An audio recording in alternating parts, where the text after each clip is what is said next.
हुआ है, यानी कि ट्रेंड ग्रेजुएट टीचर शिक्षक भर्ती के लिए। तो इसमें आप आवेदन कर सकते हैं 8 फरवरी से 8 मार्च के बीच में। देखो फ्रेंड्स, यहाँ पर जो कुल पदों की संख्या है वो 2897 है। और किस किस विषय के सापेक्ष यहाँ पर पद हैं वो भी जानेंगे, लेकिन आपको ये भी बता दें कि ये जो पद आए हैं वो डायरेक्टरेट ऑफ एजुकेशन और न्यू दिल्ली म्यूनिसिपल काउंसिल के अंतर्गत आए हैं। कौन कौन से पद हैं तो आप यहाँ पर देख सकते हैं कि मैथ्स के अलावा इंग्लिश के भी पद हैं, सोशल साइंस टीजीटी के पद हैं, नेचुरल साइंस के पद हैं, फिजिकल नेचुरल साइंस और नेचुरल साइंस एक ही होता है, दोनों के ही पद हैं।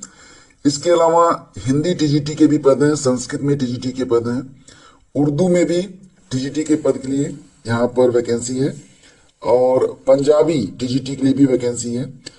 इसी के साथ ड्राइंग टीचर यानी कि कला अध्यापक के लिए भी यहाँ पर वैकेंसी है।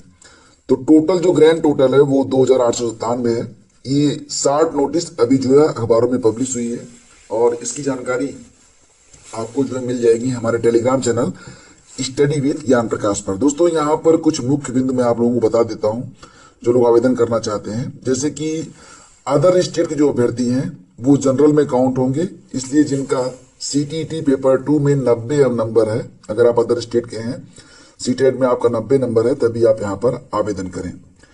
टीजीटी के लिए आवेदन फरवरी में शुरू हो जाएंगे, और इसलिए जो जनवरी में सीटीटी हुई है वो वैलिड नहीं होगा शायद, क्योंकि इसका जो रिजल्ट होगा वो मार्च में आएगा। तो जब तक रिजल्ट आ नहीं जाता है आप जो है आवेदन भी नहीं कर सकते, क्योंकि यहाँ पर अपीयरिंग जो है मान्य नहीं है।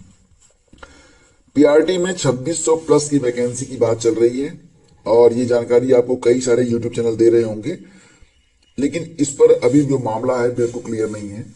और उम्मीद की जा रही है कि फरवरी लास्ट तक हो सकता है कि प्राइमरी के लिए भी 2600 पदों पर विज्ञापन जारी कर दिया जाए। हालांकि जैसे ही कोई ऑथेंटिक न्यूज प्राप्त होती है आप लोगों तक पहुंचाई जाएगी। तो फ्रेंड्स, यहाँ पर पीआरटी और टीजीटी के बारे में वैकेंसी है, और उसी के बारे में ये अधिसूचना है। बाकी बातें नोटिफिकेशन आने के बाद करेंगे। फिलहाल आपको ये बता दें कि उत्तर प्रदेश में 60,244 सिपाहियों की भर्ती के लिए लिखित परीक्षा 17 और 18 फरवरी को ही होने वाली है। बहुत जल्द आपको जो एडमिट कार्ड हैं ये उपलब्ध हो जाएंगे। इस भर्ती के लिए 50 लाख आवेदन प्राप्त हुए हैं। बड़ी संख्या में आवेदन के चलते बोर्ड ने 2 दिन में लिखित परीक्षा कराने का निर्णय लिया है। इसके अलावा दोस्तों, बोर्ड ने पुलिस रेडियो संवर्ग में प्रधान परिचालक यांत्रिक, सहायक परिचालक और कर्मशाला कर्मचारी के पदों पर लिखित परीक्षा के एडमिट कार्ड जारी कर दिए हैं। इनकी परीक्षाएं 29 जनवरी से लेकर 8 फरवरी के बीच में करवाई जाएंगी।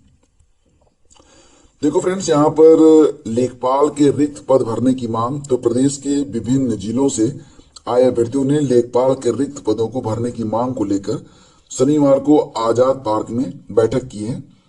अभ्यर्थियों का कहना है कि लेखपाल भर्ती का जो रिजल्ट 30 दिसंबर को घोषित किया गया, इसमें 253 अभ्यर्थियों को औपबंधिक रूप से सम्मिलित किया गया, तथा दिव्यांग श्रेणी के अभ्यर्थी उपलब्ध न होने के कारण 188 पदों को कैरी फॉरवर्ड किया गया है। तो दिव्यांग श्रेणी के जो अभ्यर्थी हैं वो मांग कर रहे हैं। हालांकि बहुत सारे दिव्यांग अभ्यर्थी यहाँ पर गए थे और उन्होंने मांग की है कि जो दिव्यांग कैटेगरी में OH कैटेगरी के अभ्यर्थी हैं उनको नियुक्ति मिलनी चाहिए। फिलहाल बहुत से चयनित अभ्यर्थियों के कार्यभार न ग्रहण करने से भी बड़ी संख्या में पद जो है रिक्त हैं। तो इसके अलावा आप यहाँ पर देख सकते हैं, मैं आपको दिखा देता हूँ, लेखपाल भर्ती के दिव्यांग अभ्यर्थियों ने भाजपा कार्यालय का लखनऊ में घेराव किया और मांग की कि जो दिव्यांगों के लिए रिक्त पद हैं 188 पद, उस पर दिव्यांगों को नियुक्ति मिलनी चाहिए। UPSSC ने सभी श्रेणी के जो दिव्यांग हैं उनको बाहर कर दिया है। तो इस बात को लेकर यहाँ पर जो अभ्यर्थी थे लेखपाल भर्ती में, जो दिव्यांग कैटेगरी की श्रेणी है उसमें जो है अपनी नियुक्ति के लिए इन लोगों ने भाजपा कार्यालय पर प्रदर्शन किया है। हालांकि यहाँ पर जो मामला हुआ तो दिव्यांग कैटेगरी के अभ्यर्थियों को अंतिम परिणाम जो बाहर किया गया, तो प्रदर्शनकारियों को पुलिस ने बस में बैठाकर इको गार्डन भेज दिया। तो फिलहाल मांग की जा रही है कि जो दिव्यांग कैटेगरी के अभ्यर्थी हैं उनको भी लेखपाल भर्ती में मौका मिलना चाहिए, जगह मिलनी चाहिए। और रेलवे भर्ती परीक्षा के अभ्यर्थियों ने राजेंद्र नगर में 3 घंटे ट्रेनें रोकी। तो खबर पटना से है कि सहायक लोको पायलट की नियुक्ति में रिक्त पदों की संख्या बढ़ाने की मांग को लेकर शनिवार को अभ्यर्थियों ने राजेंद्र नगर टर्मिनल और इसके आसपास जमकर हंगामा किया। करीब 3 घंटे तक रेल सेवा बाधित रही। समझाने पहुंची पुलिस ने आंदोलन कर रहे जो छात्र थे वो भिड़ गए। इसके बाद आरपीएफ जीआरपी के साथ पत्रकार नगर पुलिस ने कमान संभाल ली।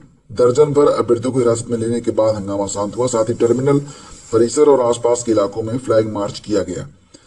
तो अभ्यर्थी जो है वो मांग कर रहे हैं कि जो सीटों की संख्या है लोको पायलट की नियुक्ति में रिक्त पदों की संख्या को बढ़ाने की मांग कर रहे हैं। फ्रेंड्स, यहाँ पर खबर यह भी है कि पटना में बिहार पुलिस अवर सेवा आयोग ने दरोगा बहाली की प्रारंभिक लिखित परीक्षा का रिजल्ट जारी कर दिया है। इसमें 25,405 अभ्यर्थी सफल हुए हैं। रिजल्ट आयोग की वेबसाइट पर अपलोडेड है। अब इसकी मुख्य लिखित जो परीक्षा होगी वो फरवरी में होगी, यानी कि मेंस जो होगा इसका वो फरवरी के अंत में होगा। आयोग के विशेष कार्य पदाधिकारी के स्तर से जारी विज्ञप्ति के माध्यम से जानकारी दी गई है। इसके अनुसार पुलिस महकमा दरोगा पुलिस अवर निरीक्षक के 1275 खाली पदों पर बहाली के लिए 30 सितंबर 2023 में विज्ञापन निकाला गया था। इसकी प्रारंभिक लिखित परीक्षा 17 दिसंबर को 2 पालियों में करवाई गई थी। तो अब इसका मेंस होगा जो कि फरवरी के अंत में होगा। वहीं पर फ्रेंड्स बात करेंगे यूपी SSSC की एक बहुत ही पुरानी भर्ती है ASO की, सहायक सांख्यिकी अधिकारी की। तो इस भर्ती की परीक्षा के परिणाम का इंतजार अभ्यर्थी बहुत लंबे समय से कर रहे हैं।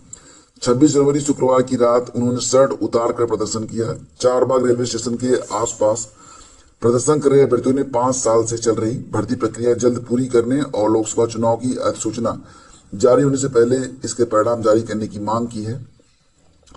फिलहाल दोस्तों, इस संबंध में जो आयोग के सचिव हैं अवनीश सक्सेना, उन्होंने कहा कि अभ्यर्थियों के O लेवल आदि डॉक्यूमेंट की जांच के लिए कमेटी बनी थी जिसने अपनी रिपोर्ट दे दी है। शैक्षिक अर्हता की जांच के लिए शासन स्तर से कमेटी का गठन होना है। इसके बाद हम जल्द से जल्द परिणाम जारी करेंगे। 896 पदों के सापेक्ष 2284 अभ्यर्थी जो है क्वालिफाई हैं। जरूरत पड़ने पर कुछ और भी अभ्यर्थी जो हैं वो बुलाए जा सकते हैं। फिलहाल फ्रेंड बात करेंगे मौसम के बारे में। तो अभी भी तापमान जो है वो काफी ठंडा चल रहा है और उम्मीद है कि आने वाले दिनों में आपको 2-3 दिनों तक हो सकता है थोड़ी सी राहत मिले। आज के बाद मौसम थोड़ा सा आपको गर्म लगेगा, लेकिन फिर फरवरी के पहले सप्ताह में बरसात हो सकती है और मौसम का मिजाज फिर बिगड़ सकता है। फिलहाल जो शीतलहर है वो जारी है। अयोध्या में तापमान 3 डिग्री तक गया। कानपुर में 4 डिग्री, मुरादाबाद मैनपुरी में 4.5 डिग्री, लखनऊ में भी पारा लुढ़का और शुक्रवार को यहाँ का तापमान 7.4 था, जबकि शनिवार को 5.9 दर्ज हुआ। यानी कि ठंड जो है वो अभी भी है। फिलहाल सुबह शाम का जो कोहरा है, सुबह तो ज्यादा ही रहता है, शाम को तो कोहरा नहीं होता, लेकिन सुबह का कोहरा जो है वो चल रहा है। कल तो धूप निकली थी और परसों भी आई थी, लेकिन मतलब कुछ कह नहीं सकते कि क्या स्थिति रहेगी। अभी भी वाराणसी में जो मैक्सिमम टेम्परेचर रहा वो 24.4 रहा, लेकिन 19-20 तक ही महसूस हो रहा था।